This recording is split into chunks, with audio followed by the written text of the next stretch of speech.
Hey Kevin. Before I left in July, I promised I would make you some math videos to help you with your math contest stuff that you're getting started for. So these are mostly going to be about, or at least I think this ought to be the first one, so maybe I'll make different ones later. But I want these to be about tips and tricks to easily recognize types of problems, so that you can kind of, easily and quickly go through problems. You see a problem, you're just like, this problem goes to this category, and you solve it almost immediately. Let me just give you the tips and tricks. So first thing we're going to start off with is sticks and stones, which I know you know about. I think you guys were talking about it when I came back in July. I don't quite remember.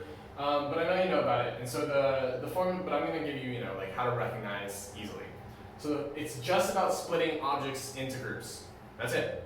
If you're splitting objects into groups, you can probably use sticks and stones. If you're not splitting objects into groups, it's not sticks and stones. So here, we're given k objects and n groups, and the formula for the number of ways to split these objects into the groups is k plus n minus 1, choose n minus 1. So it's important to remember that these groups have to be arbitrary. So it's not like we can split, we can't solve problems like, I probably should just put this as an example, but I'll just say it now since I didn't. We can't solve problems like, split 12 people into 3 different officer positions for a club. That's not sticks and stones. So anyway, I'm going to go over some examples and some non-examples for you.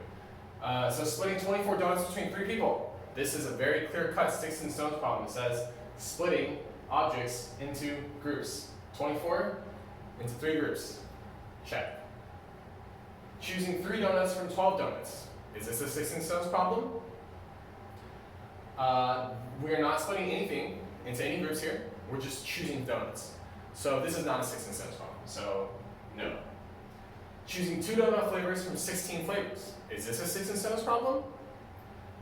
So the way I think about this is, once again, we just refer back to our topic, are we splitting objects into groups? There's no objects being split into groups here, so we are, this is not a sticks and stones problem. So bye. Choose 3 donuts from 12 different flavors. Are we splitting objects into groups here? Is this a sticks and stones problem?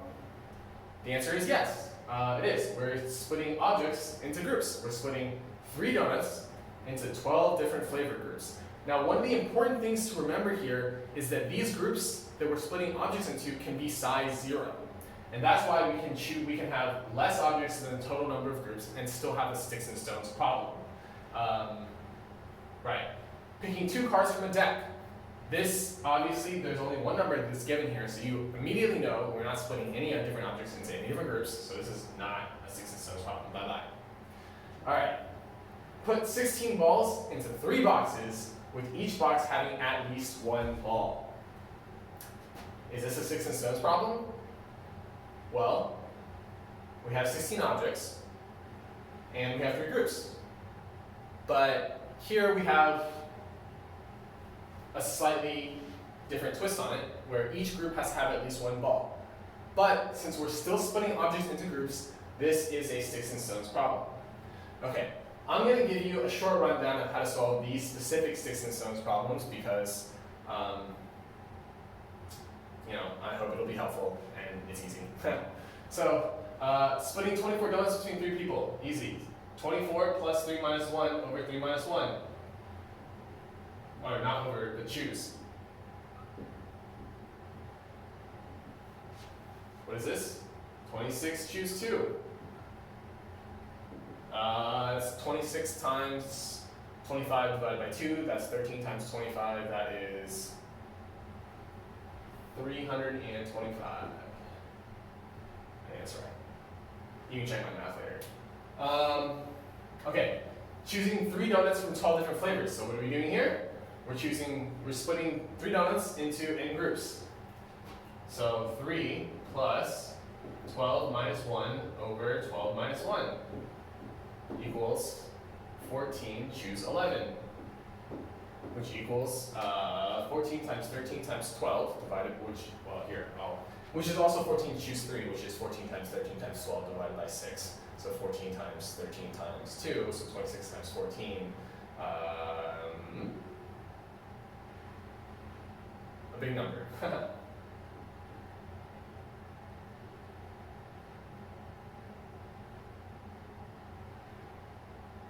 372, I think?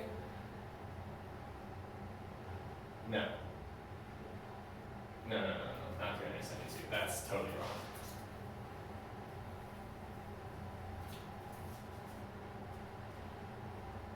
Oh, no, that's totally right. 372. Yeah, okay. Oh, cool. Okay, awesome.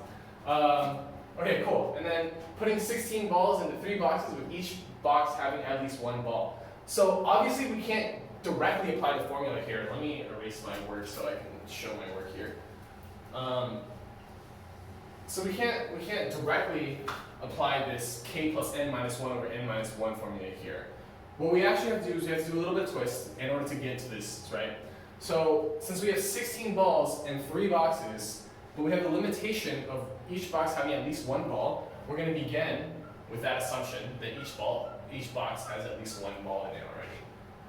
So that way we're only reduced to sorting out 13 balls into 3 groups, which is exactly a basic sticks and stones problem, and we can solve this by doing this. So 13 plus 3 minus 1 over 3 minus 1 is equal to 15 choose 2, which is equal to 105, I think. Yeah.